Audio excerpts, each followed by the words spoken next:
అలాంటి బాలీవుడ్ సెలబ్రిటీస్ చేసుకునే శారీస్ని కూడా మనము లోకల్గా అందరి కస్టమర్స్కి అందుబాటు ప్రైస్లో బ్యూటిఫుల్గా హ్యాండ్ ఓవర్ చేసిన శారీని మీకు ఒకటి చూపిస్తాను.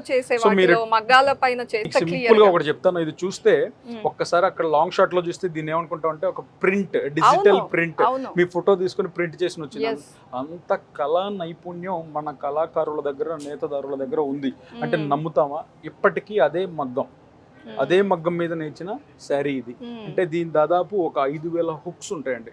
సో 5,000 హుక్స్ మన కోసమే చేసి ఆ దాని మీద ఇంత క్వాలిటీతో ఇది చేసాం. ఇది ఒక శాంపిల్ పీస్ అనమాట. అదే అర్థం చేసుకోండి, మేము ఇది వాళ్ళ పళ్ళు మీద ఇలా వాళ్ళ యొక్క ఫ్యామిలీ వాళ్ళు మీట్ అయిన ఒక మెమరబుల్ పిక్ ని ఇలా చేయగలిగాం. అలాగే ఒక కంప్లీట్ బార్డర్ మొత్తంతో సహా చీర మొత్తం కూడా హ్యాండ్ ఓవెన్ లో వాళ్ళ యొక్క మెమరీస్ ని మాకు ఇస్తే మేము చేయడం జరుగుతుంది. అంటే అంత టెక్నాలజీని మన ఏన్షియంట్ మెథడ్ లో వాళ్ళకి ప్యూర్ కంచి పట్టు శారీ మీద ఇలా చేయడం అనేది చాలా అరుదు.